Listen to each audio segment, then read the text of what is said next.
Om Shanti. This is the Sakar Murli of 9 of September 2023. Essence. Sweet children, this knowledge is not called a fire. Yoga is said to be a fire. It is only by staying in yoga that your sins are burnt away and you become clean and beautiful. Question: which children's quivers (arrow bag of the intellect) are always filled with the arrows of knowledge? Answer: the quivers of the intellect of those who study very well every day and also teach others are always full of the arrows of knowledge. They are the only ones who can serve in the same way as the mother and father and change thorns into birds and birds into flowers. Those who study well and also teach others are the ones who claim a high status. Song: who has come to the door of my mind with the sound of ankle bells? Om Shanti. The meaning of Om Shanti has been explained to you, children. Om means I am a soul. I, this soul, say my original religion is peace and I am a resident of the land of peace. I receive these organs here and so I become talky. I, a soul, act by taking the support of this (the body). Actions have to be performed through physical organs. The soul asks, who is that and where has he come from? We remember him and then we repeatedly forget him because we don't sit in remembrance of that father. In other spiritual gatherings, sannyasis and scholars etc. sit in front of you.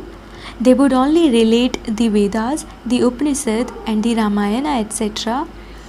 Intellects of souls would only remember the scriptures. They would start looking at the Guru. Here you know that the Supreme Father, the Supreme Soul comes. He too is a soul, but he is the Supreme Soul and he comes and enters this one. You know that the Supreme Father, the Supreme Soul, sits in this one and teaches us easy Raj Yoga. Your intellects don't go to the scriptures or to the bodies. You have to have the faith that you are bodiless souls. The souls are first. A body functions on the basis of a soul. Souls are imperishable. We souls are claiming our inheritance from our unlimited Father. The Father sits here and gives you his own introduction and the introduction of the beginning, the middle and the end of the human world. He alone is called the ocean of knowledge. No one else has the knowledge of God or his creation. Rishis and Munis etc. have been saying that God is infinite. They say that the creator and creation are infinite and that they do not know them. It is said Father shows Son. The Father would give his introduction to his children. Children would give the Father's introduction to others. Because of not knowing that Father, people say that he is omnipresent. The remembrance of the Father has entered the hearts of you children. It isn't that the Father has entered you. No, you have received the Father's introduction. The Father says, now remember me. He doesn't say that he is omnipresent. No. Remember me and your sins will be absolved in the fire of yoga. The Father is the Almighty Authority. By remembering him, your sins are absolved. Knowledge is not called a fire.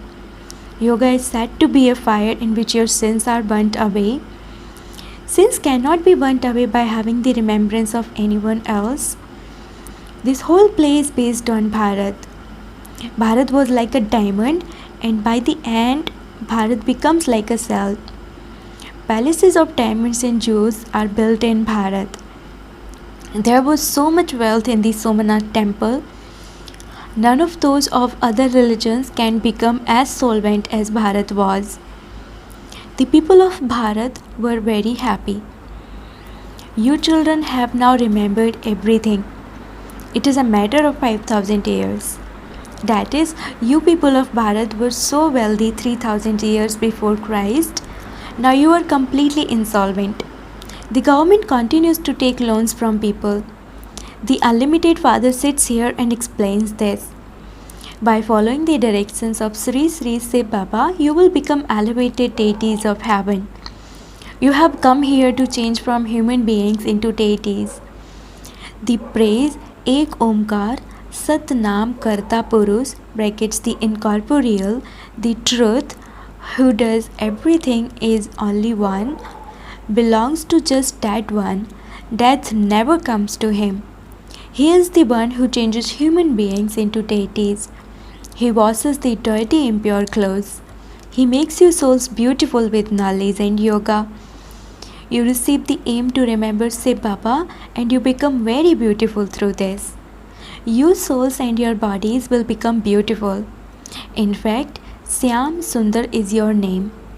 In the golden age, both souls and bodies are beautiful. In the iron age, you become ugly. You become ugly from beautiful and then beautiful from ugly. You know that one is not a guru or saint. That one is our supremely beloved Baba who resides in the supreme abode. He says, when there is deformation of religion and the people of Bharat become corrupt in their religion and actions, it is then that I come. This too is in the performance of the drama. You become solvent and insolvent. The Father is called knowledgeful.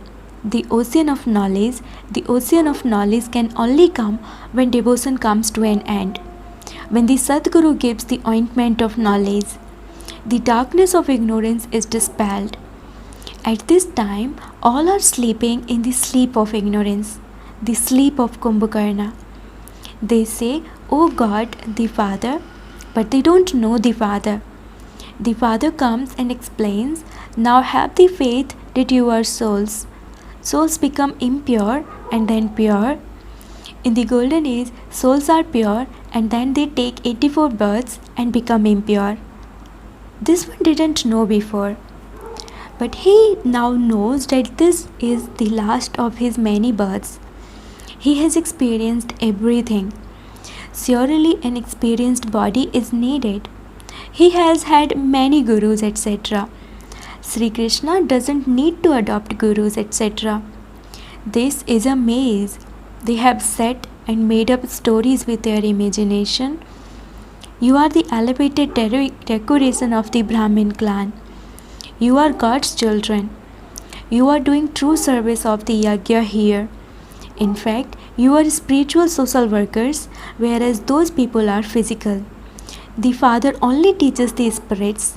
It is souls that study, souls that listen. A soul says, I have become a barrister. The soul says, I am now once again becoming Narayan from an ordinary man. Baba is making me that. That unlimited Baba is everyone's Baba. He is teaching us Raja Yoga.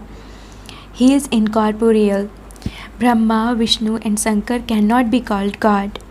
They are deities. It is said, salutations to the deity Brahma. When this corporeal one becomes Avyakt, a resident of the subtle region, he is called a deity. All of these matters have to be understood and explained. Every day you are told deep things and so you should listen to them. If you say that you don't have time and you don't listen to them, how would the quiver of your intellect be filled with new arrows of knowledge? Those who study very well and also teach others will claim a high status. Baba and Mama also study and teach others. Those who continue to change thorns into birds and then flowers are the ones who claim a high status. This is very easy. You mustn't be afraid of this. Many people say that this is very difficult or that it is impossible. But how did they become Lakshmi and Narayan? No one knows this. The Father says, I have entered this one. This one has taken the full 84 births. This one didn't know what I am telling him, that he was a master of the land of Sri Krishna. That is now the past. It is as though that was a dream. Whatever act was performed, it has become the past. You know Brahmand, the incorporeal world, the subtle region and the biography of Brahma, Vishnu and Shankar.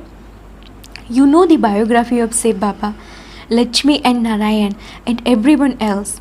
You have all of this knowledge in your intellects. The Brahmin clan is the highest of all.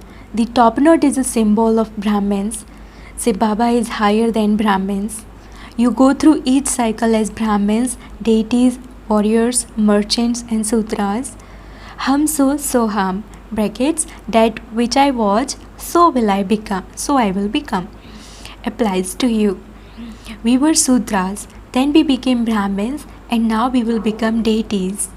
These are such easy matters. However, to say that I, the soul, am the supreme soul, and to call the Father omnipresent is a deformation of the Father. The Father has now come and he explains Ravan is your oldest enemy of all, and he has made you impure. Worth cells. It is said, those who conquer Maya conquer the world. Maya brings many storms and troubles you a lot. You mustn't be afraid of this. You mustn't say, Baba, have mercy. The Father would say, just study and have mercy on yourselves. Don't think that you will have long lives through my mercy. It is only the deities who have long lives. You are sitting here in a school. You would say that you are going to a godly college. The Creator of heaven would definitely make you into deities. God speaks, I explain to you the secrets of myself and of the beginning, the middle, and the end of the whole world. You have to understand the cycle of the world. By spinning the discus of self-realization, you will become kings and queens, rulers of the globe. You definitely have to become pure. Make a promise to the Father. Otherwise, you will enter the jaws of death. You won't then be able to claim such a high status. You have become ugly by sitting on the pyre of lust. By sitting on the pyre of knowledge, you become beautiful. It is the task of the Father alone to make your children beautiful. He definitely has to come at the confluence age to do this. This is the most elevated age when the meeting between souls and the Supreme Soul takes place. The incorporeal Father has taken this body on loan because he doesn't have a body of his own. No one apart from that God of knowledge, brackets Gyaneswar, can open this eye of knowledge. All the pure souls who come then become impure. Everyone has to go through the stages of Sato, Rajo and Tamo. At this time all are impure and all are here. No one has gone back home. You children are now becoming the masters of the world. Sai Baba says, I am altruistic. I make you into the masters of the world. I have no desire for any fruit, and so I am altruistic. Baba has said, consider yourselves to be souls and sit here in a bodiless stage. We are now going back home and we will then come back to rule in the golden age. We will shed our bodies, become bodiless and return home. These bodies have become old. We are now going back home. We claim the kingdom every cycle and then lose it. Baba doesn't give happiness and sorrow. He is constantly the bestower of happiness. Baba has explained that the flames of destruction emerged from the sacrificial fire of the knowledge of Rudra. Some children have also had visions of that. You will then see with those eyes the things that you have had visions of. You will see in a practical way whatever you have seen in a divine vision. You will then become present in heaven. You are now making effort to go to the land of Sri Krishna. God comes to benefit you devotees and to give you liberation and salvation. So you are receiving the inheritance of heaven from God. There are the two things, knowledge and devotion. Acha, to the sweetest, beloved, long lost and now found children, love, remembrance and good morning from the mother, the father Bap Dada. The spiritual father says namaste to the spiritual children and the spiritual children say namaste to the spiritual father. Essence for dharana. Number 1. Study knowledge and have mercy on yourself. Don't ask the Father for mercy. Continue to follow the Srimad of the doubly elevated one, bracket Sri Sri. Become a spinner of the discus of self-realization and a conqueror of Maya and a conqueror of the world. Don't be afraid of or confused by Maya. Practice being bodiless. Blessing, may you serve with your mind, words and actions at the same time and become full of success. Whenever you begin to serve in any place, do all types of service at the same time. With your mind, have good wishes. With your words, speak elevated words filled with good wishes to bring them into a relationship with the Father. Then, coming into contact and a relationship with them, you will attract others with your loving and peaceful form. By doing all of these types of service at the same time, you will become filled with success. Let success be immersed. Let success be immersed in every step of your service. Continue to serve with this faith. Slogan: make pure thoughts the invaluable treasure of your life, and you will then only have thoughts in which there is benefit merged for yourself and others. Slogan: make pure thoughts the invaluable treasure of your life, and you will then only have thoughts in which there is benefit merged for yourself and others. Om Shanti.